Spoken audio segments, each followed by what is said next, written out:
আমাদেরকে নিকট সেই প্রচার করবে এবং মুসলমানরা তারা যদি একটা জিনিসকে তা অনুপ্রাণ করেন তাহলে অবশ্যই তারা আল্লাহ আল্লাহ রাসূলের সন্তুষ্টি অর্জন করে তার মধ্যে দিয়ে তারা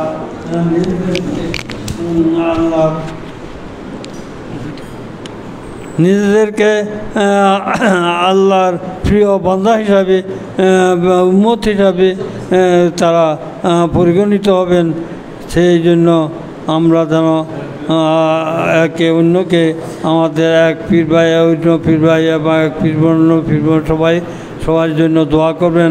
আমরা যেন আল্লাহ রাসূলের কথা যা আমাদের হাদি মুর্শিদের মাধ্যমে শ্রবণ করি এবং নির্দেশ পাই সেই পূর্ণতাকে আমরা যেন চলতে পারি। আল্লাহ যেন আমাদেরকে এ তৌফিক প্রদান করেন যাতে আমরা আমাদের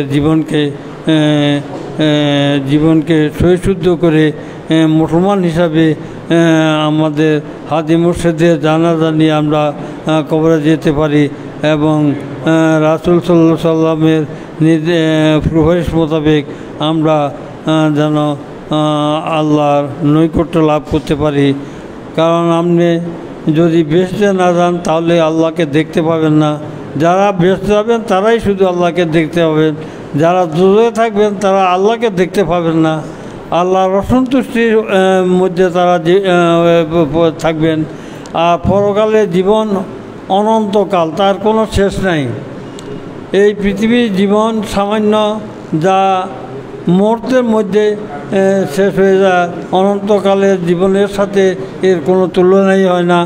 সুতরাং আমরা আমাদের অনন্তকালের জীবনে আমরা যেন সুখে শান্তিতে থাকতে পারি আল্লাহর নির্দেশ মোতাবেক, এবং সেই সুখে শান্তিতে থাকার জন্য আল্লাহ যে সমস্ত নির্দেশ প্রদান করেছেন রাসূল মুহাম্মদ সাল্লাল্লাহু আলাইহি সাল্লামের মাধ্যমে, এবং রাসূল মুহাম্মদ সাল্লাল্লাহু আলাইহি সাল্লাম যা হাদি মুর্শিদকে দিয়ে গেছেন সেই অনুসারে হাদি মুর্শিদরা সেই নিয়ম কানুন আর নির্দেশ আমাদেরকে প্রদান করেন। সুতরাং আমরা যেন আমাদের সেই নিয়ম কানুন মেনে চলতে পারি এবং নিজের জীবনকে সংশোধিত করে মুসলমান হিসাবে মৃত্যুবরণ করতে পারি। আল্লাহ যেন আমাদের মৃত্যুকে শহীদি মৃত্যু হিসাবে গণ্য করেন, শহীদি মৃত্যু হিসাবে আমাদেরকে প্রদান করেন, শহীদি মৃত্যু যেন প্রদান করেন। সেই তৌফিক যেন আল্লাহ আমাদেরকে দেয়। আল্লাহ রসুল এবং আল্লাহ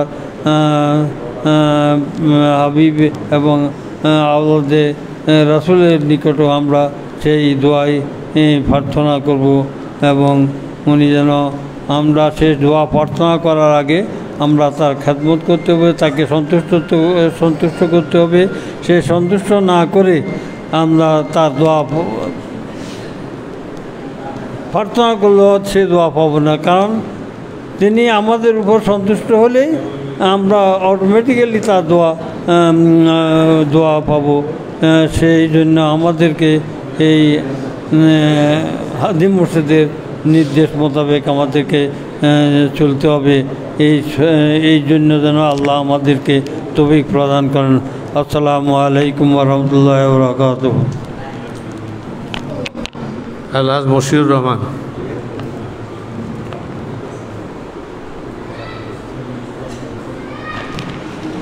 আউযু বিল্লাহি মিনাশ শাইতানির রাজিম। বিসমিল্লাহির রহমানির রহিম। পরম শ্রদ্ধেয় হুজুর কেবলা, আম্মাজান, পীরমা, হুজুরের আহাল, উপস্থিত পীর ভাই বোনেরা, আসসালামু আলাইকুম। আল্লাহ পাকের দরবারে লক্ষ কোটি শুকরিয়া। আল্লাহ আমাদেরকে দুনিয়াকে কিছুক্ষণের জন্য হলো পরহেজ বা পরিত্যাগ করে আল্লাহর খাঁটি দরবারে উপস্থিত হওয়া তৌফিক দান করেছেন, আলহামদুলিল্লাহ। সাথে সাথে আমাদের এলাকার যে পীর ভাইরা এখন পর্যন্ত ক্লাসে এসে বসতে পারেন, আল্লাহ পাক ওনাদেরকেও ক্লাসে আসার তৌফিক দান করুন। সাথে সাথে আমাদের প্রত্যেকের মনের সদিচ্ছাও থাকতে হবে যে আমরা যেন সঠিক সময় ক্লাসে আসবো। আমি নিজে গাফেল, আল্লাহ আমাকে মাফ করুন। পরবর্তীতে যেন আমি এই ধরনের দেরি না করি, আল্লাহ আমাকে সে তৌফিক দান করুন। তো আমরা প্রতিনিয়ত বার্ধক্যে উপনীত হচ্ছি, এটা চরম সত্যি। যতই দিন যাচ্ছে আমাদের আল্লাহ কর্তৃক প্রদত্ত আয়ু কমে যাচ্ছে। আল্লাহ দয়া করে আমাদেরকে বাঁচিয়ে রেখেছেন, আমরা আল্লাহর কাছে দয়া করি, আল্লাহ যেন আমাদেরকে হায়াতে তৈয়বা দান করেন, যাতে আমরা মৃত্যুর পূর্ব পর্যন্ত আল্লাহর সন্তুষ্টি কাজে আমাদের জীবনকে পরিচালিত করতে পারি, সাথে সাথে আল্লাহর নারাজির কাছ থেকে আমরা যেন আমাদেরকে বিরত রাখতে পারি। মৃত্যুর পূর্বেই আমরা যেন হুজুর কেবলার নির্দেশ অনুযায়ী, হুজুর আমাদেরকে যেভাবে মরহুম হুজুর কেবলা এবং বর্তমান হুজুর কেবলা কোরআন এবং হাদিসের আলোকে আমাদেরকে যে দার্স দিচ্ছেন, সে আলোকে মৃত্যুর পূর্বেই আমাদেরকে অনন্ত পরকালের জন্য, যে জীবনে কোনো শেষ নাই, সেই দিনের জন্য আমাদের এখান থেকে পাথেয় সংগ্রহ করে যেতে হবে, সঞ্চয়। আমরা যারা চাকরিজীবী অথবা আমরা যারা ব্যবসায়ী, তারা আমাদের যেই সময়টা যৌবন থাকে সেই সময়ের মধ্যে আমরা দুনিয়াবি নিয়মে ভবিষ্যতের জন্য কিছু সঞ্চয় করি। সেটা ব্যাংক হতে পারে, ইন্স্যুরেন্স হতে পারে, জায়গা জমি অন্য কিছু হতে পারে। এটা হচ্ছে সেই জীবন, যে জীবন আমাদের 70, 80, 90 বা বর্জর 100 বছর, কিন্তু যেই জীবনের কোনো শেষ নাই, আল্লাহ পাক বলেছেন। এবং যেই জীবনে দুটো পরিণতি মানুষের, একটা হচ্ছে আল্লাহর সন্তুষ্টির জীবন, যেটা চরম শান্তি, আর একটা হচ্ছে আল্লাহর অসন্তুষ্টির জীবন, যেখানে চরম দুর্ভোগ। আল্লাহ পাক আমাদের সবাইকে সেই চরম শান্তির আধারে সেই বেহেশত আমাদেরকে নসিব করুন, এবং আল্লাহ আমাদের সবাইকে মৃত্যুর পরে আমাদের মরহুম হুজুর কেবলা, বর্তমান হুজুর কেবলা সহ একসাথে আমাদেরকে থাকার তৌফিক দান করুন, এবং আমাদের যেই পরম আকাঙ্ক্ষা, আল্লাহ পাক যেন আমাদেরকে আল্লাহ দর্শন বা দিদারের যেন সৌভাগ্য দান করেন। তো সেই অনুযায়ী আমাদেরকে কিন্তু দুনিয়াতে দীক্ষা বা আমাদের কর্মকে ওভাবে পরিচালিত করতে হবে। তা আমরা সবাই আমাদের আহাল পরিবার সহ হুজুরের নির্দেশ অনুযায়ী আমরা যেন আমাদের জীবনকে সেভাবে পরিচালিত করতে পারি। এবং এই যে দাঁড়িয়ে আমি বক্তব্য উপস্থাপন করছি, আল্লাহ পাক যেন আমার এই বক্তব্যের সাথে আমার কাজের যেন মিল থাকে, আল্লাহ যেন আমাকে সেই তৌফিক দান করে, আমি যেন মুনাফেক হিসাবে পরিগণিত না হই। আল্লাহ পাক আমাদের সবাইকে সুস্বাস্থ্য দান করুন। আমাদের যেই পীর ভাইরা অসুস্থ আছেন, আল্লাহ তাদেরকে দ্রুত আরোগ্য দান করুন। আল্লাহ পাক আমাদেরকে শয়তানের ওয়াসওয়াসা থেকে সব সময় যাতে নিজেদেরকে বাঁচিয়ে চলতে পারি, আল্লাহ আমাদেরকে সেই তৌফিক দান করুন। আসসালামু আলাইকুম ওয়া রাহমাতুল্লাহ। মুফাজ্জল ভাই।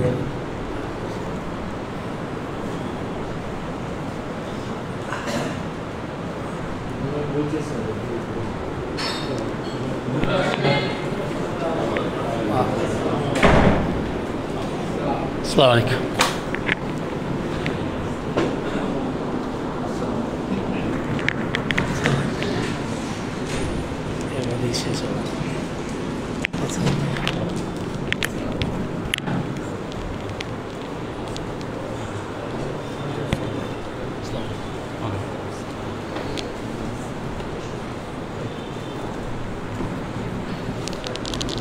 যে বদর ফান্ডের আমাদের ইয়া ভাইয়ের আরো 5, এর আগে কত দিয়েছিলেন জানি, এর আগে 15, এখন 5, আমাদের আমির হোসেন ভাই।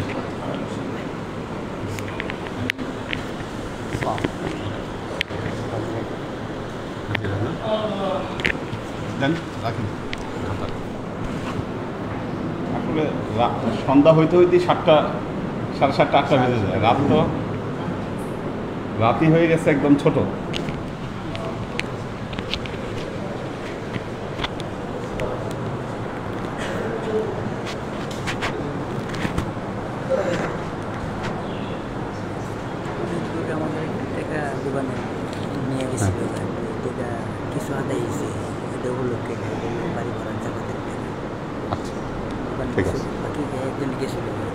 ঠিক আছে ইনশাআল্লাহ। আল্লাহ হাফেজ।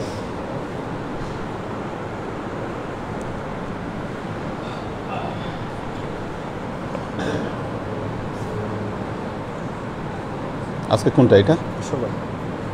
আলহাজ সফি মহিউদ্দিন আহমদ, আলহাজ নুরুল ইসলাম ভুঁইয়া, আলহাজ ডক্টর শওকত ওসমান, আলহাজ সৈয়দ আহমদ মজুমদার, আলহাজ নুরুন্নবী মিরপুর, আলহাজ শামসুল হক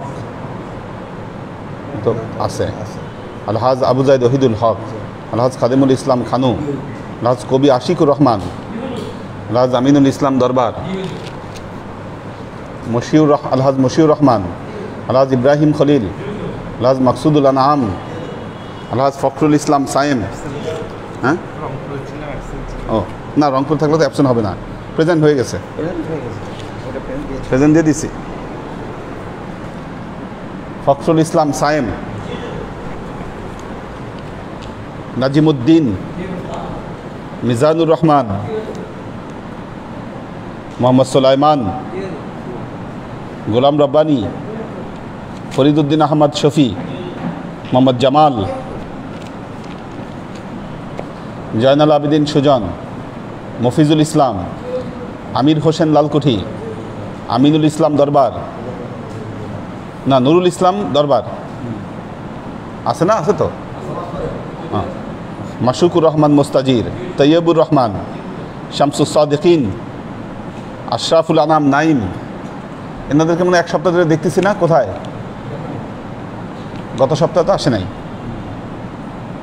মৌলানা আব্দুল আলিম, শরীফ সোহেল, শাহরিয়ার আলম মাহিন, কাউসার আলম আলাল, তাজুয়ার আলম, বেলাল হোসেন লেবু, আশরাফুল আনাম জিয়া, কামরুল আনাম,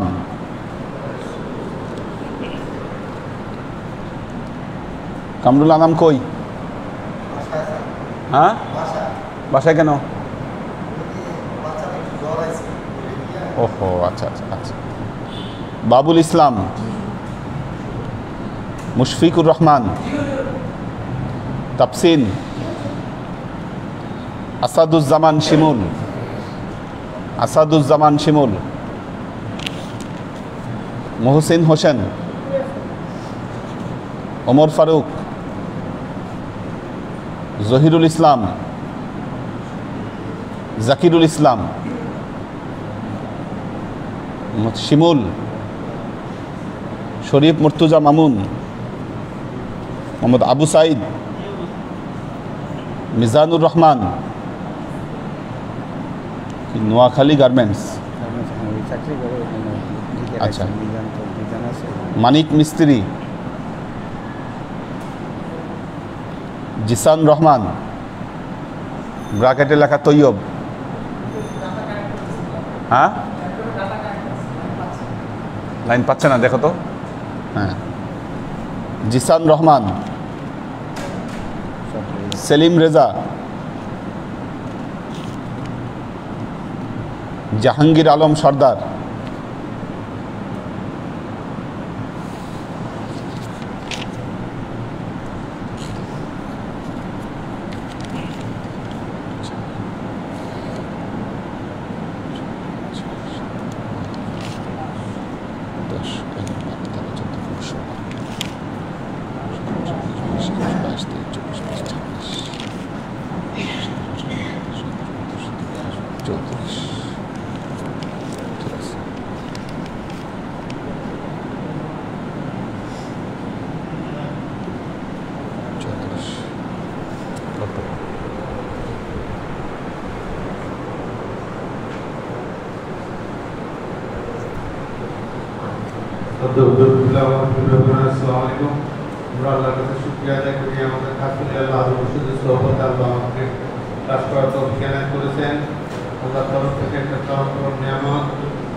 বুঝতে পারি আল্লাহ বিশাল আমাদের অনন্ত, আল্লাহ ব্যাপক।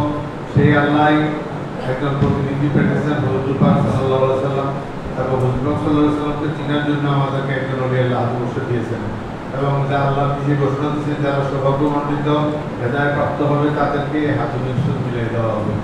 আমরা হাদি মুর্শিদ পেয়ে গেছি, এখন হেদায়েত নেওয়ার দায়িত্ব আমাদের। আমরা যদি সেটা হাত থেকে না নিই তাহলে আমরা ক্ষতিগ্রস্ত হব। আমাদের দরবারে এত সুন্দর পরিবেশ আল্লাহ দিয়ে রাখছেন, এত কিছু ফ্যাসিলিটি আল্লাহ দিচ্ছেন, কোন ফ্যাসিলিটি নেই? সব আছে, চা আছে, বিস্কুট আছে, সব কিছু খাওয়ার ব্যবস্থা কিন্তু আছে। তারপরে কোরআন হাদিস পড়ার ব্যবস্থা আছে, দোয়া পড়ার ব্যবস্থা আছে, সব কিছু আছে। সুতরাং আমাদের বাইরে যাওয়ার কোনো স্কোপই নেই। দরবারে আসার সাথে সাথে দরবারের মধ্যে থাকতে হবে, কনফিডেন্ট থাকতে হবে। আব্বাকে দেখছি কোনোদিন দরবার থেকে বাইরে যায়নি, কোনোভাবেই কোনো হুজুরের হুকুমে কোনো কাজে যদি যায় সেটা ভিন্ন কথা, কিন্তু এছাড়া যায় না। আমরা সেই শিক্ষাগুলো যেন আমাদের জীবনে ইমপ্লিমেন্ট করতে পারি। যেনারা চলে গেছেন ওনারা শিক্ষা দিয়ে গেছেন আমাদেরকে, সেই শিক্ষাগুলো দিতে পারি। আর সবচেয়ে বড় কথা, নাম লেখেন, হাজি মুর্শিদ আমাদের সাথেই আছে, উনি শিক্ষা বলে দিচ্ছি, বলেন আমি নাম লিখতে বলছি। যেন নিতে পারি, ওনার কাছে কাজ দেওয়া যায়, আল্লাহর কাছে কাজ করি। এই সপ্তাহ থেকে কি সমস্যা? কাল থেকে, হ্যাঁ ঠিক আছে।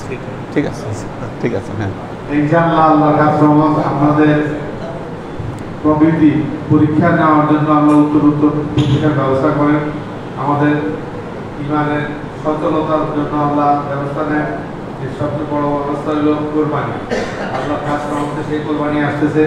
আমাদের কোরবানি এখন মহব্বতের জিনিসের উপরে হইতে হবে। ইব্রাহিম আলাইহিস সালামের মহব্বত ছিল তার ছেলের উপর, তাই ছেলেকে কোরবানি দিতে হয়েছে। আমাদের মহব্বত আমাদের টাকার উপর। যত কিছুই হোক, সব কিছুর আগে আমরা টাকাটাকে সংরক্ষণ করতে ভালোবাসি। নতুন টাকাগুলো পকেটে রাখি, খারাপ টাকাগুলো ফেলে দিই। কারণটা টাকার প্রতি মহব্বত। ওই মহব্বতের জিনিসকে কোরবানি দেওয়ার জন্য আমাদের প্রশিক্ষণ আসতেছে। আমাদের আল্লাহ বাসায় রাখলে আল্লাহ দয়া মিলে কিছু হুজুরের নির্দেশ নিয়েছি। কালকে থেকে আল্লাহর রহমতে আমরা এই আলোচনাগুলোতে যাব, কোরবানির আলোচনা করবো। কোরবানির গরুর ব্যবস্থাপনা আছে, গ্রুপ ব্যবস্থাপনা আছে, অনেক কিছু কার্যক্রম আছে কোরবানি সংক্রান্ত। সেগুলো যেন সুসম্পন্ন করতে পারি, হুজুরের কাছে খাস দোয়া চাই, আল্লাহর কাছে খাস রহমত কামনা করি। বলি আল্লাহ মুর্শিদের খেদমত এবং দরবারের খেদমত করতে মুসলিম হিসেবে পরিণত হতে পারি। এই দোয়া চাই, বিদায় দিচ্ছি। আসসালামু আলাইকুম। কোন শিফটে দিতে হবে?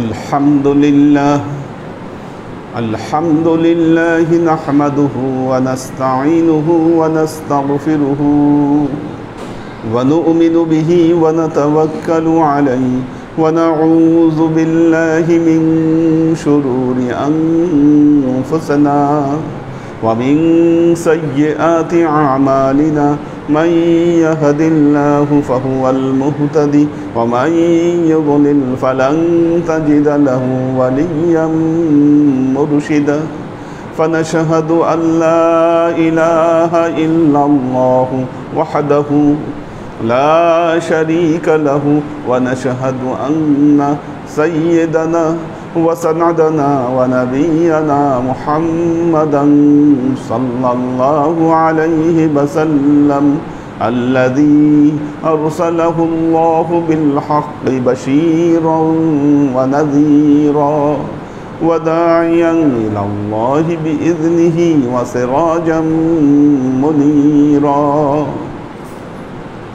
وقال الله تعالى في كلامه المجيد وفرقانه الحميد ما كان محمد أبا أحد من رجالكم ولكن رسول الله وخاتم النبيين وكان الله بكل شيء عليما. إن الله وملائكته يصلون على النبي يا أيها الذين آمنوا صلوا عليه وسلموا تسليما.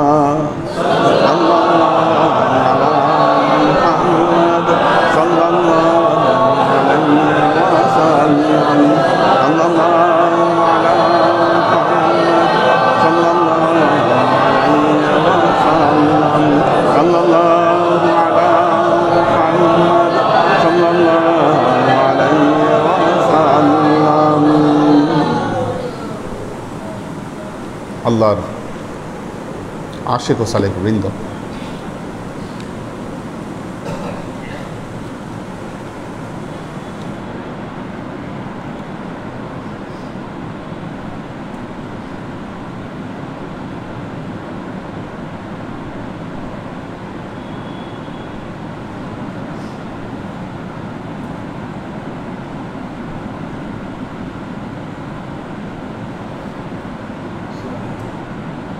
আজাব তো ছিল, কোরবানি তো আবার চলে আসতেছে।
আল্লাহর আশিক ও সালেক বৃন্দ, মুহররম মাসের 10 তারিখ, হাদিসে যেই দিনকে বলা হচ্ছে ইয়াউমুন নাহার, নাহার, আল্লাহ তার নবীকে বলছেন ফাসাল্লি লিরাব্বিকা ওয়ানহার। এখান থেকে নাহার, কোরবানি করেন। ফাসাল্লি লিরাব্বিকা ওয়ানহার, আপনি আল্লাহর তাসবিহ তাহলিল করেন এবং কোরবানি করেন। আল্লাহ নবীর একজন সাহাবী আল্লাহ নবীকে প্রশ্ন করলেন, ইয়া রাসূলুল্লাহ মাল উযহিয়া, কোরবানিটি কি? আল্লাহ নবী উত্তর দিলেন, সুন্নাতা আবিকুম ইব্রাহিম আলাইহিস সালাতু ওয়াস সালাম, এটা হচ্ছে তোমাদের আদি পিতা হযরত ইব্রাহিম আলাইহিস সালামের একটা সুন্নত। সাহাবী আবার জিজ্ঞাসা করলেন, ফামা লানা ফিহা ইয়া রাসূলুল্লাহ, কি আছে আমাদের এই কোরবানির মধ্যে?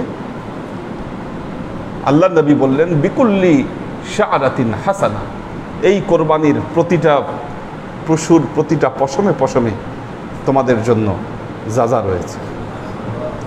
সাহাবী আবার জিজ্ঞাসা করলেন, ফাসুফ ইয়া রাসূলুল্লাহ, কেউ যদি ছোট ছাগল যদি কোরবানি করে? আল্লাহ নবী বললেন, বিকুল্লি শাআরাতিন মিনাস সুফিল হাসানা, কেউ যদি ছোট বকরিও যদি কোরবানি করে, এই বকরিরও প্রতিটা পশমে পশমে তোমাদের জন্য সওয়াব তথা যাজা রয়েছে।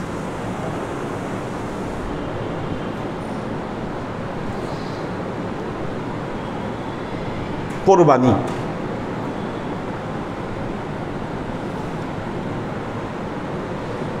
কোরব শব্দের অর্থ হচ্ছে নৈকট্য,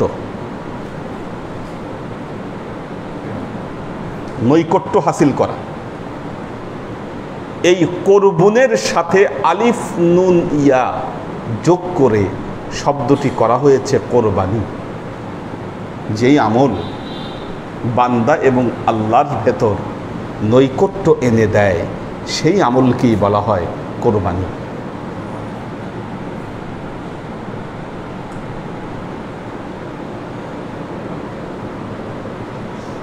যখন একটা আমলের বহু রকম গুরুত্ব রয়েছে, ধর্মীয় গুরুত্ব আছে, সামাজিক গুরুত্ব আছে, বহু রকম গুরুত্ব রয়েছে। কিন্তু ইবাদত যখন এর অন্তর্নিহিত গুরুত্বের চাইতে বাহ্যিক গুরুত্ব যখন বেশি হয়ে যায়, তখন এটা প্রচলিত কিছু রসম রেওয়াজে পরিণত হয়, আর কিচ্ছু না।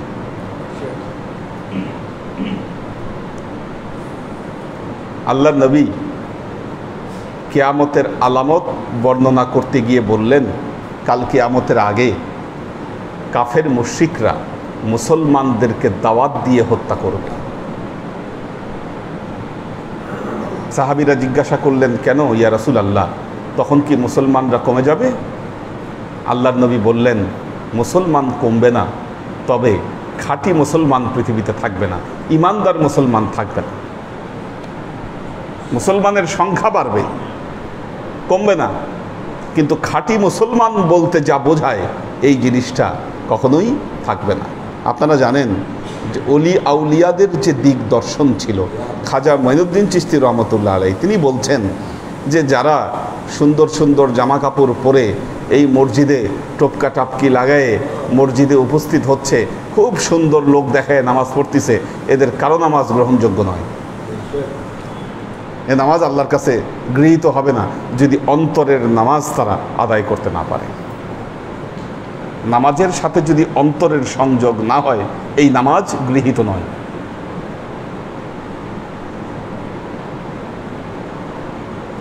আমরা কোরবানি করতে করতে গেলে আগে চিন্তা করি আমার সমাজের লোক কি বলবে। এত গুরুত্বপূর্ণ একটি আমল, যেই আমলের দ্বারা আল্লাহ এবং বান্দার মধ্যে দূরত্ব চলে যাবে, সেই আমলকে আমরা শুধু সামাজিক আমলে পরিণত করেছি আজকের দিনে। কেউ কোরবানি করি মানুষকে দেখানোর জন্য, কেউ কোরবানি করি সমাজকে সন্তুষ্ট করার জন্য, কেউ কোরবানি করি কোরবানি না করলে কে কি বলবে যে ওর টাকা আছে কোরবানি করলো না, এই জন্য আমি কোরবানি করি। কোরবানি করতে গিয়ে প্রতিযোগিতা লাগাই দিই, কার চাইতে কার গরু বেশি বড়, কার চাইতে কার গরু বেশি সম্মানিত। এগুলো অর্থহীন কোরবানি। প্রতিযোগিতা, লোক দেখানো, গর্ব, অহংকার, কি মানুষকে দাম আরো ফোটানো, এত বড় কোরবানি করেছে, হ্যাঁ এত লাখ টাকা পশুর দাম। এই যে বিষয়গুলো, এগুলো কোনোটাই কোরবানির মুখ্য উদ্দেশ্য নয়। কারণ আল্লাহ তার কালামে পাকে বর্ণনা করেছেন, লা ইয়ানালাল্লাহু লুহুমুহা ওয়ালা দিমাউহা ওয়ালাকিন ইয়ানালুহুত তাকওয়া মিনকুম। লা ইয়ানালাল্লাহু লুহুমুহা ওয়ালা দিমাউহা। আল্লাহর কাছে এই কোরবানির পশুর কোনো রক্তও পৌঁছায় না, কোনো গোস্তও পৌঁছায় না। কি পৌঁছায়? এই কোরবানির তোমার অন্তরের তাকওয়া একমাত্র আল্লাহর কাছে পৌঁছাবে।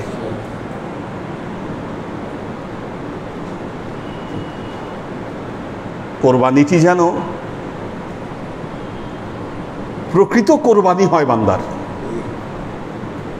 যার কোরবানি সত্যিকার অর্থের কোরবানি হবে, সত্যিকার অর্থে, সেই বান্দার সাথে আল্লাহর কোনো দূরত্ব থাকবে না। আল্লাহ তাকে নৈকট্য দান করবে।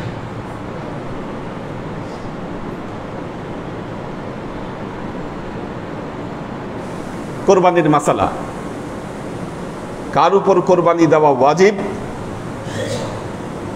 কার উপর ওয়াজিব নয়। কার উপর ওয়াজিব, কার উপর ওয়াজিব নয়। যিনি মালেকে নেসাবের অধিকারী তার উপর কোরবানি দেওয়া ওয়াজিব।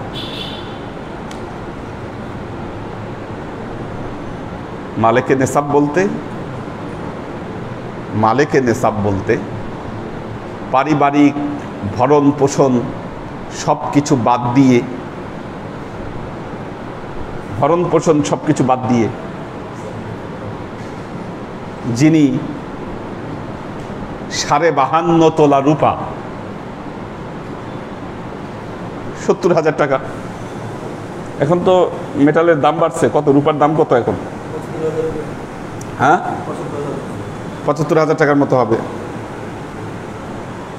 শারীরিক ভরণ পোষণ বাদ দিয়ে যিনি 75,000 টাকার মতো ব্যাংক ব্যালেন্স করে রাখছেন, টাকা জমিয়ে রাখছেন, বা এই পরিমাণ সম্পদ আপনি জমিয়ে রেখেছেন সব খরচ টরচ বাদ দিয়ে, কি তার উপর কোরবানি করা ওয়াজিব। তাকে কোরবানি করতে হবে, না করলে গুনাহগার হবে। এটা সম্পর্কে ইমামদের দুটো মত এসেছে। ইমাম আবু হানিফার মতে এটি ওয়াজিব, বাকি মাযহাবের লোক বলেছেন সুন্নতে মুআক্কাদা এটি।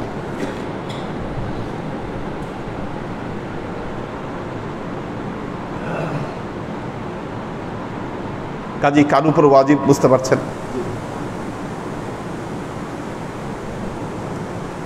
মুহাম্মদী তরিকা অনুযায়ী, মুহাম্মদী তরিকার প্রকৃত সালেক যারা, তাদের কোরবানি যেন সঠিকভাবে আল্লাহর কাছে উপস্থাপিত হয়, সেই জন্য তাদের উপর নির্দেশ হলো আপনাদের কোরবানি আপনারা আপনাদের মুর্শিদের মাধ্যমে এখানে এসে কোরবানি আল্লাহর দরবারে উপস্থাপন করবেন, যাতে এতে কোনো ফাঁক ফোকর না থাকে।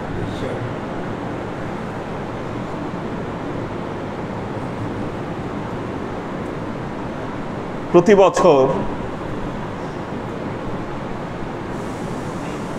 30টার মতো কোরবানি করতে হয়। কি কোরবানি যত বেশি হবে আমার পরিশ্রম তত বাড়বে। কি সামাজিক কোরবানি দরকার নাই আমাদের দরবারের। যিনি আমাদের সিস্টেম বুঝবেন না, আমাদের সাথে কোঅপ করতে পারবেন না, তার কোরবানি এখানে আনার কোনো দরকার নেই।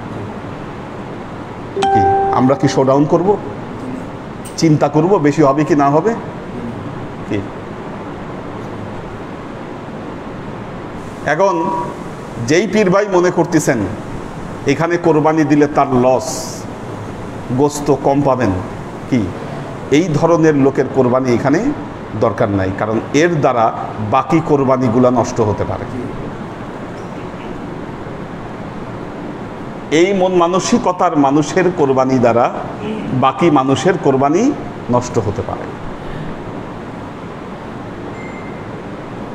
কোরবানি দেওয়ার পর যদি আপনার পেছনে দারোগাগিরি করতে হয় যে আপনি কোরবানির গোস্ত এখান থেকে নিয়ে যাবেন না আপনি ঠিকঠাক মতো ভাগ ভাগ বাটোয়ারা করে দিয়ে যাবেন, কি দরকার নাই তো আপনার কোরবানি, এখানে কেন কোরবানি করতেছেন আপনি?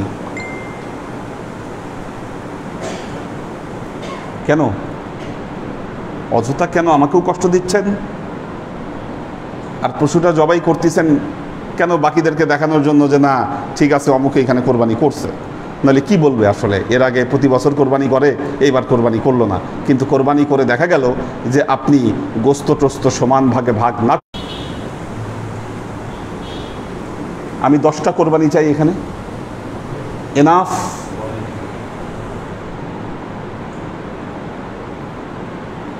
Over enough? এত কোরবানি এত গোস্ত কি হবে এটা করে? বলেন দরকার নাই?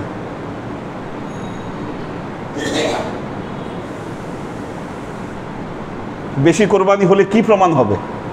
বলেন কি প্রমাণ করতে চান আপনি? বেশি কোরবানি হলে মানুষ ভাববে যে না এখানে মানুষ আছে, অনেক লোকজন আসে, কি এটা আমার তো দরকার নেই, আমার এটা দরকার নেই। যারা কোয়ালিটি মেনটেন করতে পারবেন, গত বছরের অভিজ্ঞতা থেকে বলছি, তারাই এখানে নিয়ে আসেন কোরবানি করতে, না আনলে দরকার নাই আপনার আনার। আর যারা প্রতি বছর এরকম করবেন তাদের কাছে আগেই মাপ চেয়ে নেবেন।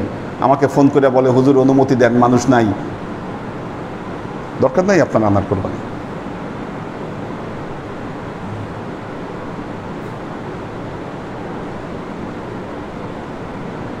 কোনো দরকার নাই। আপনি যা চাচ্ছেন তার মানে কোরবানি করার মন মানসিকতাই আপনার রেডি হয় নাই। কোরবানি বলতে যা বোঝায় এটার কোনো মানসিকতা আপনি এখন পর্যন্ত তৈরি করতে পারেন নাই। আপনার কোরবানি এখানে হলে বাকি মানুষের কোরবানি নষ্ট হবে। আমি বুঝাতে পারছি কিনা কথাগুলো? আমার 10টার বেশি কোরবানি দরকার নেই, আমার লাভ কি বলেন? এই গোস্ত আমি খাবো কি না গোস্ত আমি বাসায় নিব, কোনটা? কোনটাই যদি না হয়, কোয়ান্টিটির চাইতে আপনি কোয়ালিটিকে গুরুত্ব বেশি দেন। আপনি বলতে পারেন হুজুরতে সমাজ সামাজিকতা কিভাবে রক্ষা করবে? হ্যাঁ, সমাজ সামাজিকতা রক্ষা করার বহুত বুদ্ধি আছে। এখন প্রত্যেকে যাদের সামাজিক বলয়টা বেশি তারা এভাবেই সমাজ সামাজিকতা রক্ষা করেন। এখন এটা আমরাও পরামর্শ দিয়ে থাকি অনেকে, যে একটা কোরবানি করার পরে ধরেন যাদের সামাজিক বলয় অনেক বেশি,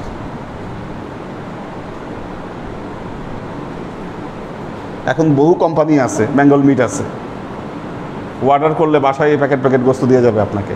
কোরবানির গোস্তের সাথে মিশাই ফেলে আপনার যেটা সামাজিকতা রক্ষা, আপনি সেখানে আপনি সামাজিক রক্ষা করেন, কিন্তু কোরবানির সাথে এটাকে আপনি মিলায়েন না।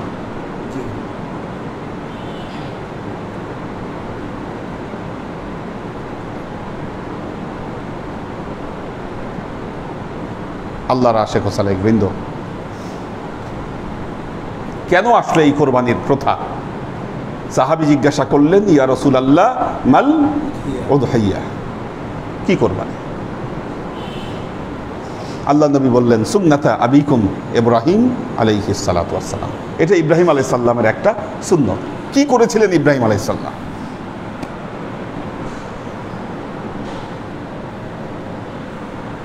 নিজে টাকা দিয়া গরু কিনবেন আর এই গরু নির্দিষ্ট সময়ে জবাই করবেন, এতেই যদি কোরবানি হয়ে গেল, কি তা তো আপনি যখন তখনই কোরবানি করতে পারেন।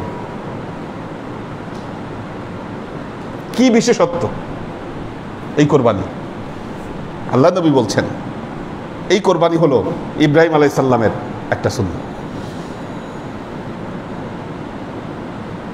দেখেন, এই জন্য বড় লোকের কোরবানির চাইতে গরিব লোকের কোরবানির মূল্য বেশি। যার কোরবানি দেওয়ার সামর্থ্য নাই, এটা তো শরীয়তের কথা, মালেকে নেসাব হলে আপনি কোরবানি করবেন, এটা কিসের কথা? শরীয়তের কথা। মশির ভাইয়ের ঘুমে এসে গেছে, হেলান দিয়েন না।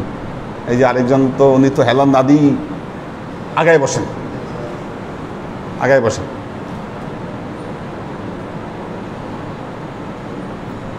আগায় বসেন। তো শরীয়ত বলে মালিকে নেসাব না হলে কোরবানি না দিলেও চলবে। মারেফত বলে যে আমলে আল্লাহর সাথে নৈকট্য হাসিল হয়, যে কোনোভাবে এই আমল আদায় করো।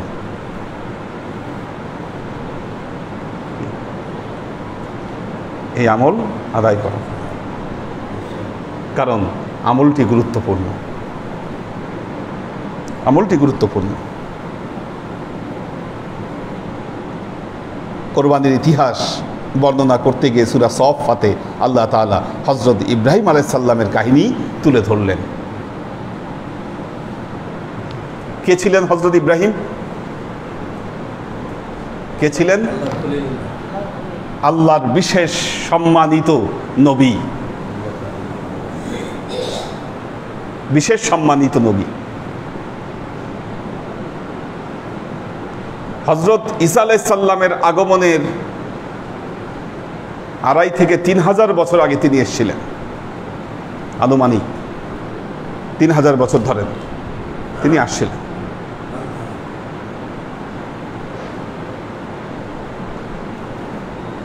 খলিলুল্লাহ উপাধি পেয়েছিলেন আল্লাহর কাছে, ইব্রাহিম খলিল।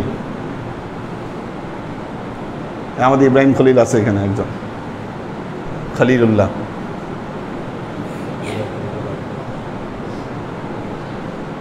মিল্লাতে ইব্রাহিম, ৩ ধর্ম, মুসলিম ৩ ধর্ম নয়, ৪টি ধর্ম প্রধান পৃথিবীতে। মুসলিম, খ্রিস্টান, ইহুদি এবং সাবিয়ান্স। ৪টি প্রধান কিতাবের অধিকারী পৃথিবীতে যত ধর্মাবলম্বী আছে তারা প্রত্যেকেই মিল্লাতে ইব্রাহিমকে অনুসরণ করে থাকে, করে বলে, তারা দাবি করে, তারা প্রত্যেকেই বলে আমরা ইব্রাহিম আলাইহিস সালামের অনুসারী। অর্থাৎ আপনি বর্তমান পৃথিবী যদি চিন্তা করেন তাহলে পৃথিবীর ৩ ভাগের ২ ভাগ মানুষ মিল্লাত ইব্রাহিমকে অনুসরণ করে আজকের দিনে, বা অনুসরণ করে বলে দাবি করে।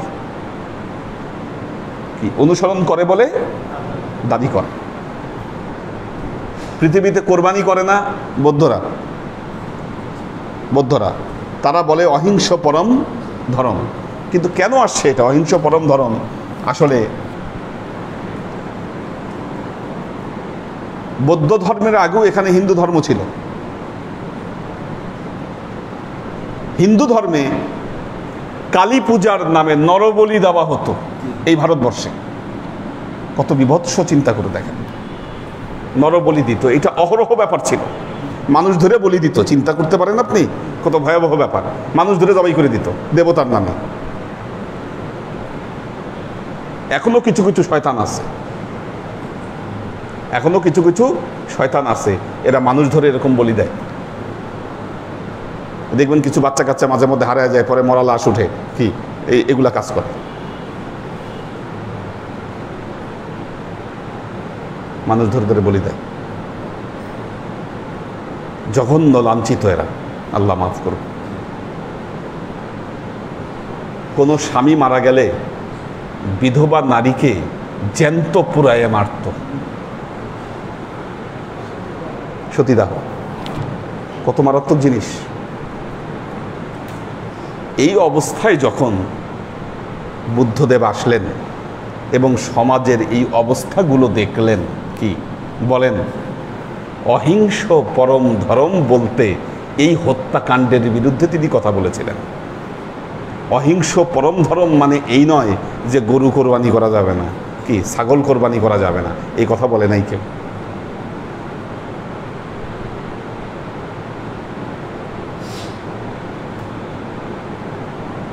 হিন্দুরাও বলি দেয়, পাঠা বলি দেয়, দেখবেন। হ্যাঁ, তো পৃথিবীতে আজকে 3 ভাগের 2 ভাগ মানুষ, আরো বেশি হবে, 4 ভাগের 3 ভাগ ধরা যায় এই মিল্লাতে ইব্রাহিমের অনুসারী, মিল্লাতে ইব্রাহিমের অনুসারী। আজকে কেবল আলোচনা শুরু, তো আর 5 মিনিট হয়তো সময় পাবো। দেখুন, পৃথিবীতে নবী রাসূল সম্পর্কে তথ্য তাওরাত, ইনজিল, জাবুর এই কিতাবগুলোতে এসেছে, আমাদের নবী রাসূলের তথ্য আসে, কিন্তু অরিজিনাল তাওরাত নাই, টেস্টামেন্ট আছে, ইনজিল নাই, বাইবেল আছে। ইনজিল নাই, বাইবেল আছে, জাবুর নাই, জাবুর নাই, ওইটার কিছুই নাই। এখন ধর্মই প্রায় বিলুপ্ত, প্রায় সাবিয়ান্সরা বিলুপ্ত প্রায়, কিছু আছে। যেহেতু মেন কিতাব নাই, নবী রাসূলদের তথ্যগুলো বিক্ষিপ্ত, সেখানে অরিজিনাল তথ্য সেখানে আসে নাই। পবিত্র কোরআন বলছে, পবিত্র কোরআন বলছে যে পবিত্র কোরআনেই আদি সৃষ্টি সম্পর্কে প্রকৃত তথ্য, নবী রাসূল সম্পর্কে প্রকৃত তথ্য, তাদের যত ঘটনাবলী আছে সব কিছু সূক্ষ্মভাবে পবিত্র কোরআনে বর্ণিত হয়েছে।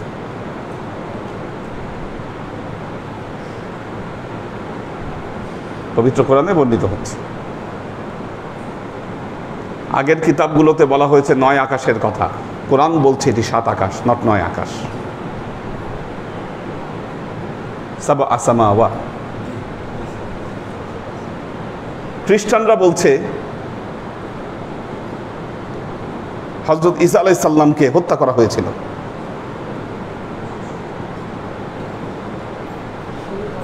হত্যা করা হয়েছিল, কবরও দেওয়া হয়েছে। এই কবর থেকে আবার সানডেতে উনি কি হয়েছে, রিসারেকশন, কবর থেকে উনি আবার জিন্দা হয়ে উঠছে। এই জন্য ইস্টার সানডে পালন করে, ওই সেই ইস্টার সানডে রিসারেকশন হয়েছে। পবিত্র কোরআন বলতেছে ওমা কুতিলু ওয়ামা সলাবু ওয়ালাকিন শুববিহা লাহু। হযরত ঈসাকে হত্যা করাও হয় নাই, তাকে শুলেও চড়ানো হয় নাই। ওয়ালাকিন শুববিহা লাহু, তোমরা যে মনে করছো যে না তাকে হত্যা করা হয়েছে, কবরস্থ করা হয়েছে, এটি ভুল তথ্য।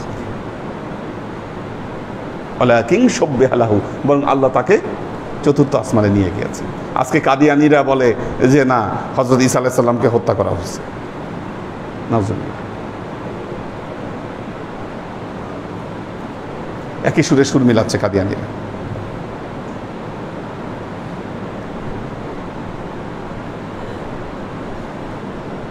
পবিত্র কোরআন সব জায়গায় প্রকৃত তথ্য দিয়েছে এবং আল্লাহর নবী বলেছেন আমরাই প্রকৃত মিল্লাতে ইব্রাহিমের উপর প্রতিষ্ঠিত।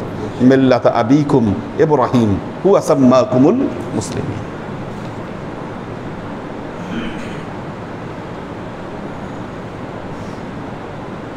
তো আল্লাহর আশিক ও সালেক বৃন্দ,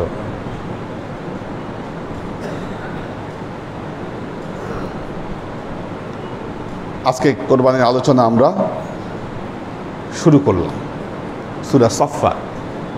সূরা সফফাতের আমরা আলোচনা যেখান থেকে শুরু করব, রব্বি হাবলি মিনাস সালিহিন, এখান থেকে 100 নম্বর আয়াত থেকে আল্লাহ কোরবানির বর্ণনা দিতে গিয়ে বললেন হযরত ইব্রাহিম আলাইহিস সালাম তিনি আল্লাহর কাছে দোয়া করলেন, রব্বি হাবলি মিনাস সালিহিন, আল্লাহ আপনি আমাকে একটা নেক সন্তান দান করুন।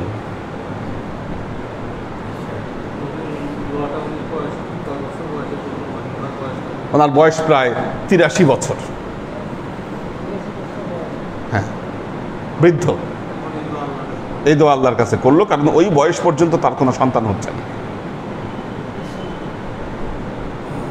উনি যেই দেশে ছিলেন সেই দেশে পৌত্তলিকতায় পরিপূর্ণ ছিল,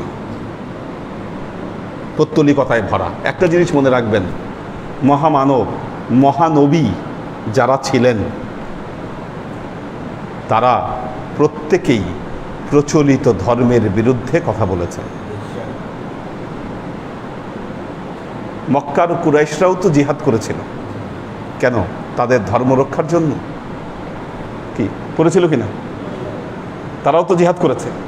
জিহাদের কথা বলি অস্ত্র সংগ্রহ করেছে, লোকবল সংগ্রহ করেছে। কি মানুষ ঝাঁপায়ে পড়ছে এই জন্য যে না এটা জিহাদ, ধর্ম রক্ষার যুদ্ধ। কিন্তু তাদের ধর্ম তো ছিল অধর্ম। কি সত্য ধর্মকে উপলব্ধি করা এটা মাছ পিপলের পক্ষে সম্ভব হয় না, এটা সম্ভব নয়। এটা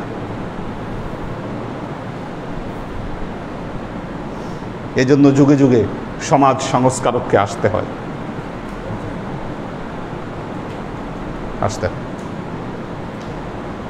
অধর্ম যখন ধর্ম হয়ে যায়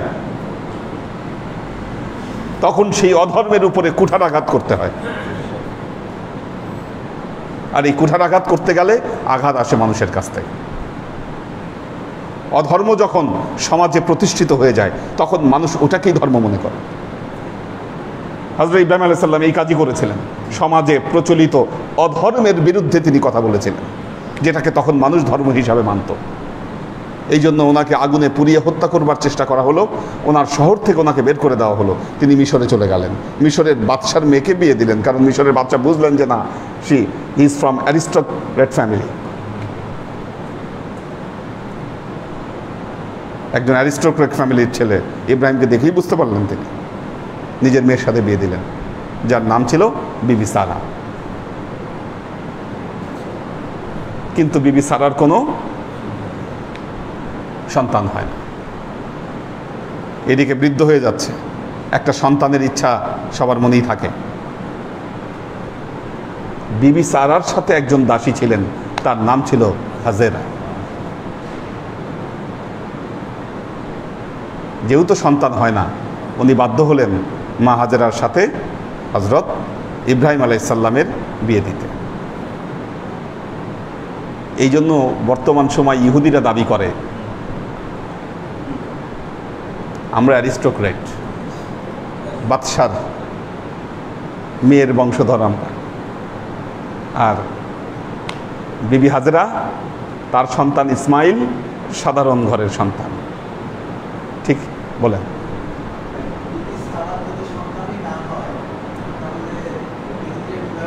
ইসাক হইল পরবর্তীতে, পরে ইসাক হইল আল্লাহর কারিশমা খেলা, এটা আল্লাহরই খেলা। দেখুন দেখুন, হ্যাঁ আমরা এটা দাবি করি ইসলাম হচ্ছে মাচ পিপলের ধর্ম। পৃথিবীতে এক সময় মানুষের অধিকার বলতে কিছু ছিল না। আল্লাহ তো জানতেন যে না মানুষ তাদের অধিকার নিয়ে ভাববে, কি ভাববে, মানুষের অধিকার প্রতিষ্ঠিত হবে। যত মানুষের অধিকার প্রতিষ্ঠিত হবে তত ইসলাম সুইটেবল ধর্ম হিসাবে পৃথিবীতে জায়গা করে দিবে। মনে রাখবেন, এটা সাধারণ মানুষের ধর্ম। ইহুদি ধর্মে কেউ দীক্ষিত হতে পারে না,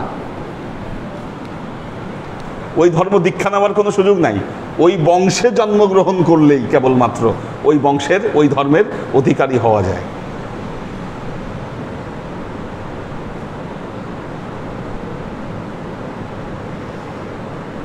পুরো ভারতবর্ষকে ব্রাহ্মণরা জ্বালায় পুড়ায় খাইছে শুধু বর্ণপ্রথার নামে। কি মুসলমানরা সেই বর্ণপ্রথা ভেঙেছে এখানে, সাধারণ মানুষের অধিকার তাদেরকে ফিরিয়ে দিয়েছে। দিস ইজ দ্য ইসলাম। কেন সম্ভব? এটাকে আল্লাহ প্রমাণই করেছেন মা হাজেরার মাধ্যমে। হজরত ইসহাক বড় হয়েছেন প্রাসাদে, আর হজরত ইসমাইল বড় হয়েছেন আরবের মরুপ্রান্তরে। কষ্ট কাকে বলে, সাধারণ মানুষের কি অধিকার, এগুলো সব তিনি দেখেন। একটা জিনিস, Akbar the great empire of Hindustan, উনি এত গ্রেট এম্পায়ার কেন হয়েছেন? কারণ উনি ছোটবেলা থেকে যখন বড় হয়েছেন তখন তার পিতা হুমায়ুন রাজ্য হারা ছিলেন, সাধারণ মানুষের মতো মামার বাড়িতে বড় হয়েছে সম্রাট আকবর। আকবর জানতেন সাধারণ মানুষের দৃষ্টিভঙ্গি কি, এই জন্য তিনি মানুষের অন্তরকে জয় করতে পেরেছিলেন। জয় করতে পেরেছিলেন। এবং মুঘলদের মতো ওনার মতো আম্পায়ার তো কেউ ছিল না। ঠিক আছে, তার বিভিন্ন জিনিস সমালোচিত ছিল, এটা ভিন্ন বিষয়। কিন্তু তিনি মুঘল সাম্রাজ্যকে এবং ভারতবর্ষকে যেই জায়গায় নিয়ে গিয়েছেন, এটা তো অনন্য দৃষ্টান্ত। এরই ধারাবাহিকতায় শাহজাহানের সময় এই ভারতবর্ষ ছিল পৃথিবীর সবচেয়ে ধনী রাষ্ট্র, সবচেয়ে ধনী রাষ্ট্র। এই জন্য তো ব্রিটিশদের চোখ পড়লো এখানে। চোখ তো এমনি পড়ে নাই যে না, এনে তো বিশাল ব্যাপার স্যাপার। আল্লাহ আমাদেরকে তৌফিক দান করুন। বারাকাল্লাহু লানা ওয়া লাকুম ফিল কুরআনিল আযীম ওয়া নাফা'ানা ওয়া ইয়্যাকুম লা আয়াতি ওয়া যিকরিল হাকীম ইন্নাহু তাআলা জাওয়াদুন কারীমুম মালিকুন বাররাউফুর রহিম। দেখি কারা আছে। আমার মনে হয় এই সিস্টেমটা ভালোই হয়েছে, আগে নামাজ পড়ে নেওয়া। ভালো।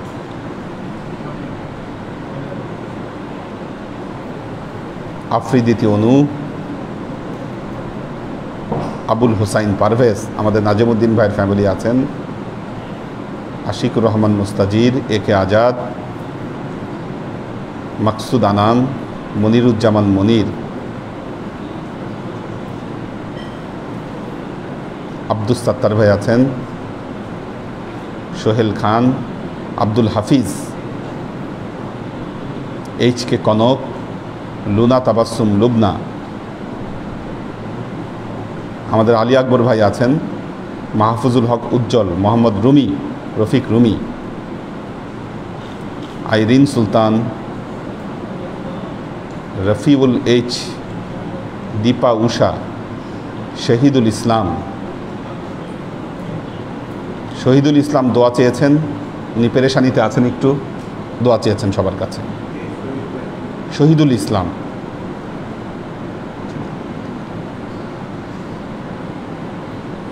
আলাউদ্দিন মিয়া, মাহফুজুল হক উজ্জ্বল, মোহাম্মদ নাসির হাওলাদার, পপিয়ারা জামান সুমি, পাখির ভেজ, ফারিজা ফাইরুজ,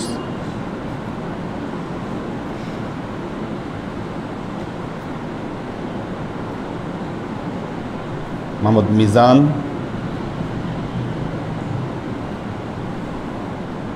নুরুল ইসলাম ফরিদপুর ভাই আছেন, মোহাম্মদ কবির। আমাদের তো মনে হয় যে নুরুল ইসলাম ভাইদের পদ্মা সেতু তো উদ্বোধন হয়ে যাচ্ছে 25 তারিখ। এরপর তো মনে হয় 2 ঘন্টায় যাওয়া আশা করা যাবে। ফরিদপুর বা শরীয়তপুর 2 ঘন্টা লাগার কথা যাইতে, এর বেশি লাগবে না, না? হ্যাঁ, 2 ঘন্টায় যাওয়া আশা করতে পারবে। শোয়েব খান, আব্দুল বারি, আমাদের গাজী আলী হোসেন মুম্বাই থেকে আছেন, বহুদিন পরে গাজী আলী হোসেন, সাজ্জাদ রহমান কক্সবাজার থেকে, আব্দুল বারি,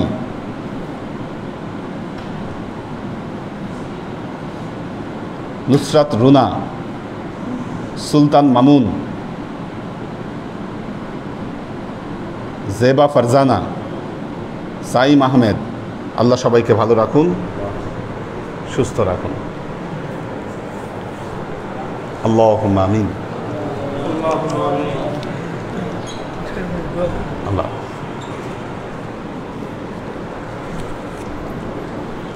اللهم صل على محمد وعلى آل محمد كما صليت على إبراهيم وعلى آل إبراهيم إنك حميد مجيد اللهم بارك على محمد وعلى آل محمد كما باركت على إبراهيم وعلى آل إبراهيم إنك حميد مجيد ربنا ظلمنا أنفسنا وإن لم تغفر لنا وترحمنا لنكونن من الخاسرين ربنا آتنا في الدنيا حسنة وفي الآخرات حسنة وقنا عذاب النار ربنا لا تزغ قلوبنا بعد إذ هديتنا وهب لنا من لدنك رحمة إنك أنت الوهاب এলাকার যারা আছে একদিন খতম করতে হবে খতমের একটা পোটলা বরাদ্দ করে দিব সপ্তাহে যে কোনো একদিন আইসা খতম করতে হবে ঠিক আছে এটা অ্যালট করে দিব ربنا لا تزغ قلوبنا بعد إذ هديتنا وهب لنا من لدنك رحمة إنك أنت الوهاب اللهم إنك عفو تحب العفو فاعف عني يا غفور الرحيم الودود মেয়েদের জন্য অ্যালট করে দিব তাহলে দেখবেন ৮০,০০০ এমনি হয়ে যাচ্ছে ৪০ আর বাকি যে আপনারা হিসাব করে যেটা পড়েন মিলে খতম হয়ে যাবে একটা একদম পারফেক্ট খতম হবে ইয়া আল্লাহ ইয়া রহমান ইয়া মালিক আমরা এতক্ষণ তোমার দরবারে যে সমস্ত আমলকে উপস্থাপন করলাম ত্রুটিমুক্তভাবে এই আমলগুলোকে তুমি আমাদের তরফ থেকে কবুল করে নাও তুমি আমলের যাজা আমাদের প্রিয় নবী হজরত মুহাম্মদ মুস্তাফা সাল্লাল্লাহু আলাইহি ওয়াসাল্লামের কাছে পৌঁছে দাও আল্লাহ আমাদের নবীর পরিবারবর্গের কাছে তুমি এর যাজাকে পৌঁছে দাও এই দুনিয়ার সমস্ত আম্বিয়ায়ে কেরাম সাহাবায়ে কেরাম তাবেঈন তাবে আইন ওয়ালি আউলিয়া গাউস কুতুব আমাদের মা বাবা ভাই বোন আত্মীয় স্বজন এই দরবার থেকে যত পীর ভাই বোন চলে গেছে সবার রুহে আল্লাহ তুমি এর যাজাকে পৌঁছে দাও তুমি তোমার হাবিবের ওসিলায় আমাদের সবাইকে কবুল ক্ষমা করে দাও আমাদের জীবন থেকে সমস্ত অভাব অভিযোগ বালা মুসিবত দুঃখ কষ্ট রোগ শোককে দূরীভূত করে দিয়ে দৃঢ় হস্তে তোমার দ্বীনের খেদমতের তৌফিক তুমি আমাদেরকে দান করো আজীবন যেন তোমার হেদায়েতের পথে প্রতিষ্ঠিত থাকতে পারি সেই তৌফিক তুমি আমাদেরকে দান করো সুবহান রাব্বিকা রাব্বিল ইজ্জাতি আম্মা ইয়াসিফুন সালামুন আলাল মুরসালিন আলহামদুলিল্লাহি রাব্বিল আলামিন ওয়াজআল আখিরু কালিমাতিনা ইনদাল মাউত লা ইলাহা ইল্লাল্লাহ মুহাম্মাদুর রাসূলুল্লাহ সাল্লাল্লাহু আলাইহি ওয়া সাল্লাম।